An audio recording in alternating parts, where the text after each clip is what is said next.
Greetings, everybody. This is a little quick video pertaining to Young Elder's video on the TV screen I'm watching right now.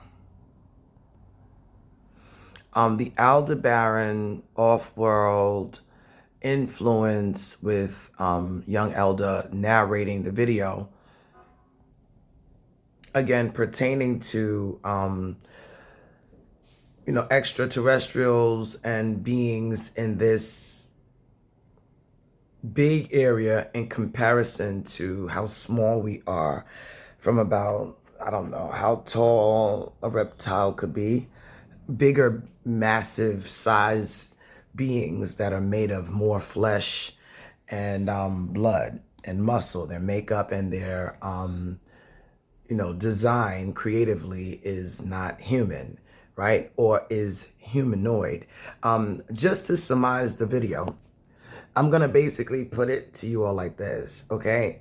I break it up because this feature is actually good in order for it not to seem so long-winded, but because people's attention spans aren't really as we may think we want it to be. So they miss out on the information. So I found this feature that breaks up the monotony of the flow of the video to be actually very, very helpful. Attention span, that's why. So back to the video with Young Elder. Basically, he's stating what I can give information about. The entire area of this so-called spiritual war, it's not a war. How could you be in a war if you do not know you are participating in it? That makes a war of any kind that wouldn't even classify as a war not truly a war if it's only inclusive of people who are fighting for power by secretly stealing information or strongly desiring power that they really don't have to try to usurp others on a sneak tip.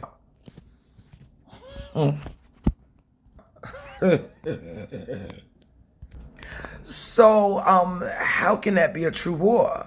If I don't know I'm being attacked and we came down here as souls in black and gold in a fleet of 19 elders with Yanun, me being the woman king, secret to everybody that he told me I'm his Ashuk or divine love weapon. Women had to hide in ancient Commission, not Egyptian, right? That means burnt faces. So that means it was some sort of a complexion issue way back then.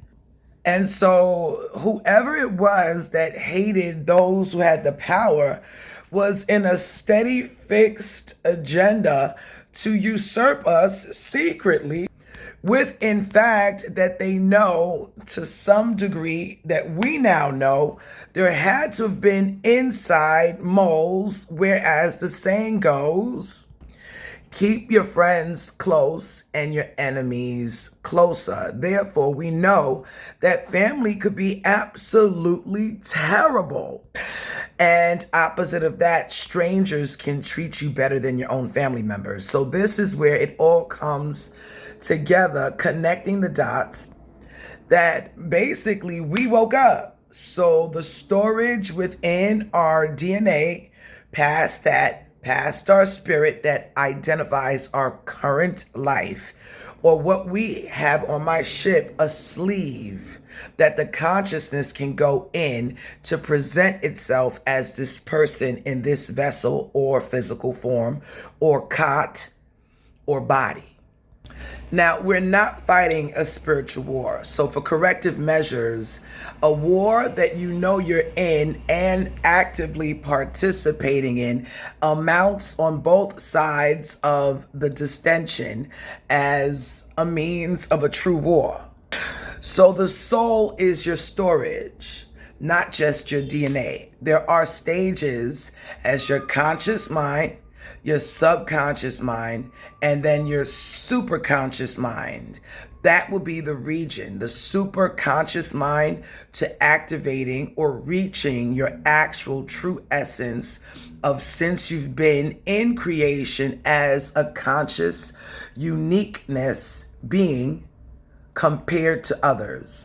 So once Big Mamba, the steps to Isis, woke up, that's it, game over, because I have all the tea beyond my physical body right here as the point of reference called Bayanun Nukta, the center of it all, that I basically expanded. No one else did that. No one else can do that. No one else can usurp my little vessel. I told them that I baited me, because the only way to bait yourself would be feasibly or easily understood with true power that I have. And no one else can say that, no matter how many tones want to utilize conscious mind power now in the air as my little vessel that unlocked me, Ebony, talking. This is new net, the new net, or the new field from this point of reference of my little soul encased in my vessel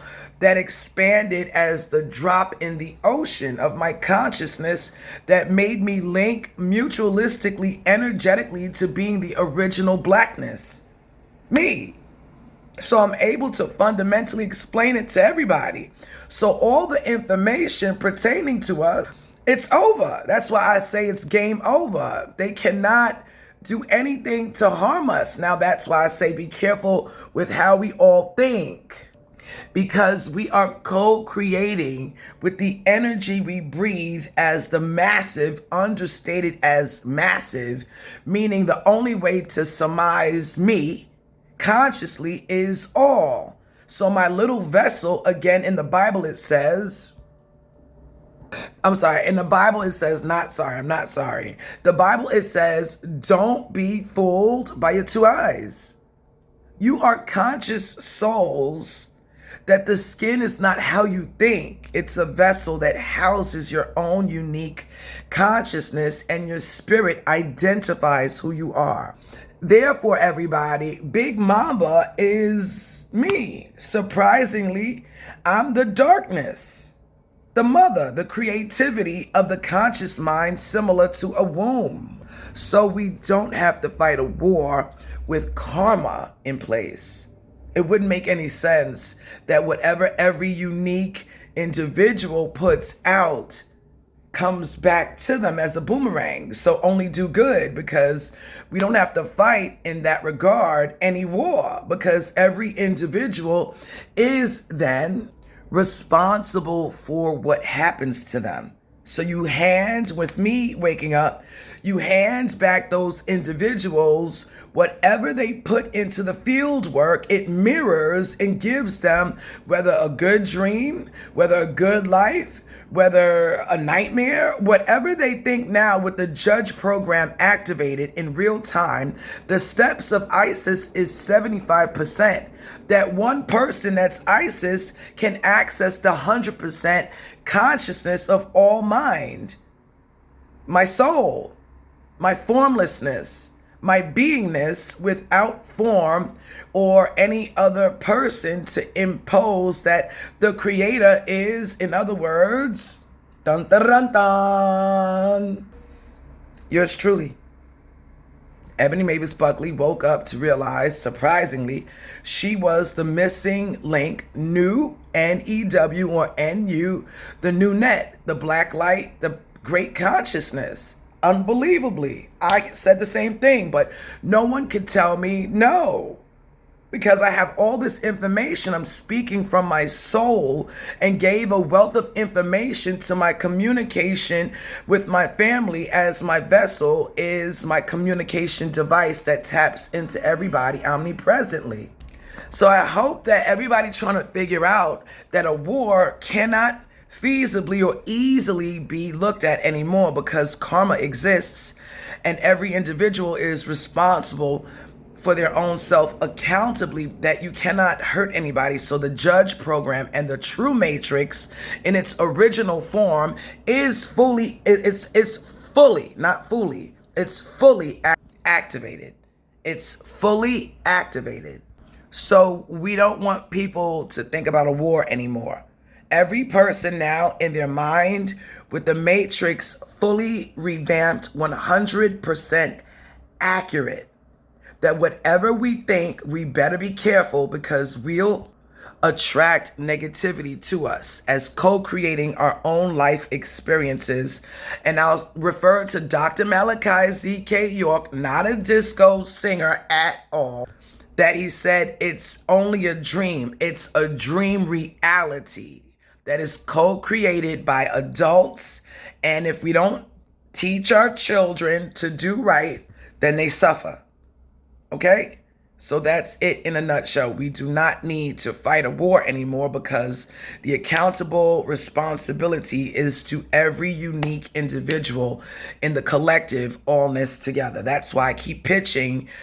We could do this together and bring heaven to earth together by cleaning your mind and your thoughts and watching and monitoring and supervising how you think and feel, especially with feelings that can, if not governed properly, make people use discernment based on selfish means to think that they can bully and usurp others that have their own unique lives and don't want to be controlled anymore by people that don't want themselves to be controlled by anyone outside of them. So it's not a double standard over here that I could bully you. That's why I say live and let live, because karma now is fully activated instantly. And the judge then comes in the mind. So then eventually those who don't want to change and stay in a lower vibration that cannot be in any type of heaven setting, whereas that would make total complete sense. They cannot have what they cannot have if they don't do the work to clean their energy and raise in conscious vibration that equals that person is clean by having positive thoughts and no negative thoughts and feelings to amount that others aren't to be blamed for how they think and feel about them. That will then align that your thoughts qualify you to be clean as soon as you witness negativity within yourself about others and how they make you feel, whether that be bad is what I'm talking about. You have to use discernment that people are living their own unique lives, especially during this time, and they don't want to be attacked because somebody else feels that they are to blame for how that person that's feeling how they feel is feeling how they feel and wants to lash out at. For instance, forgive yourselves for thinking about me. I'm not a threat. I'm here promoting heaven on earth and corrective measures. That heaven on earth is not to be scrutinized as Ebony has bipolarism and can't reason properly. So that type of stance in a prejudice or a projection of lies on my spirit soul, making me the divine itself, not just the divine female. I'm partially my father and partially the heavenly father that initiated me to wake up. So all this homophobic talk about being prejudiced against gays, the rainbow coalition, rainbow community is ludicrously crazy. And I'm here to say it comes across as unfairly to us insane. So please keep it down. Whereas whoever has a problem, now they can see in real time they are not having a good life. Everybody all over, as in the collective, your atomic energies are who you are. And so that separates energetically that we all can coexist on earth at the same time, witnessing in different ways, not to the extreme. Some of us don't need to see all that's happening because it pulls on our heartstrings. Therefore, we don't want to see the negativity. We're so loving and empathically compassionate and caring and sympathetic for those going through that. We don't want to see that. It pulls at us because we're that divinely loving. So therefore, it's a protection that we don't get to see too much, but we do maturely understand now from my video clarifying it even more, the choices of those who choose what they chose. That's an independent thing. So we cannot feel but so much sorry for them with all these divine messages coming out. If they still don't care, okay, we're happy for them. That's what makes it come across as I'm evil. So evil then has a good connotation that my disposition is like, okay, so what? You all chose what y'all chose, and we chose what we chose. To be upright, to be compassionate, loving, understanding, mature emotionally, and not let people get us out of character, and be very loving. And whatever they chose, I'm not going to feel sorry for them. They didn't feel sorry for us, trying to usurp us and steal our secrets and bamboozle us and rewrite the books, knowing that we come down here. We had a mole. So I woke up and all that information and a lot more came to the surface. So whatever people get, they get. That's it. Don't feel sorry for them like that. They are quick to turn evil, that they say that would be bad evil. And there is such a thing called good evil. And they wouldn't give a fuck about us like they didn't the whole entire time. So as I said yesterday, as RuPaul and the infamous words from his show, RuPaul's Drag Race, good luck and don't fuck it up.